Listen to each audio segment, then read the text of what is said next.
प्यार करता हूँ। अपने मम्मी से कह कर के हमसे शादी कर लो, वरना मैं फांसी लगा के मर जाऊंगा। क्या नाम है आपका? नैना। कितनी अच्छी नाम है नैना। नैना, गिरी जी का बायना ले लूं। शादी करोगी हमसे? हाँ। करोगी? शादी करोगी? Okay okay bye. Bye. I love you. I love you too. I love you too. दो को बिया करोगी? I love you one. I love you one. Thank you so much. फिर शाम को बात करेंगे फोन से। व्हाट्सएप खोल के रखना। आई लिट्टी चोखा इधर से शेयर करेंगे। अपने मम्मी से बोल देना कि शिवाजी जिला के बावना बाबा से शादी सेट हो गया है। सेट हो गया है एकदम।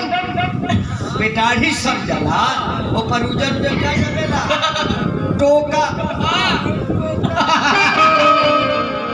मेरा शादी सेट।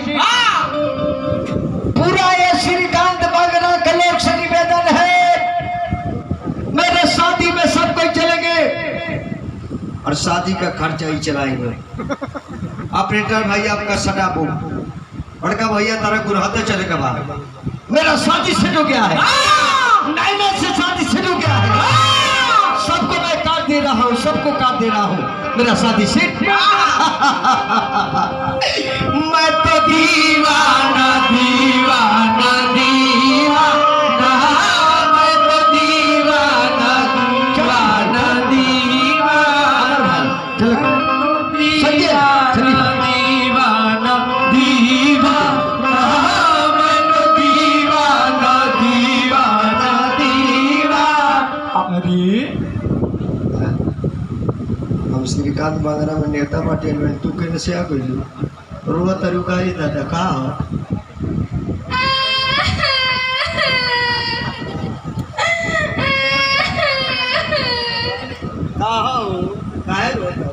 एक करे जा हम लोग से बिया ना करे। लौट गई का से बताइए पहुंचे एगो गायो भैंस से कई दिन के टाइम देने से ये कैसो घंटा ना रुको तड़ाक दे सकर लता पड़ दे उनके लिए दे 21 दिन देखो ये कैसो घंटा के टाइम ना दे। शादी ना कर प्यार हमसे शादी दूसरे से। तूने बगरा श्रीकांत बगरा में मुझे बदनाम कर दिया। सारा जमाना के अरे जना दिल बाड़ू, जना दिल सारा जमाना के अरे जना दिल बाड़ू, जना दिल अरे दीवाना बना दिल।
अमर भाई जब तक धरती पर रहेंगे अमर हमारे साथ रहेंगे।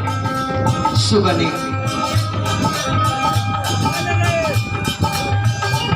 जो हीरा से दिखले बानी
देले बारू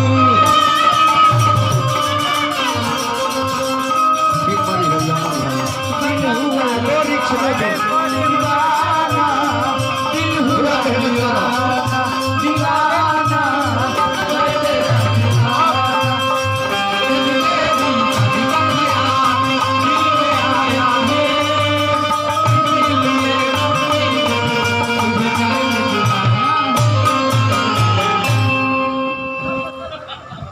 तू जाना लड़का से बियाह करब उकर जवानी पेड़ के तू रस गार दी।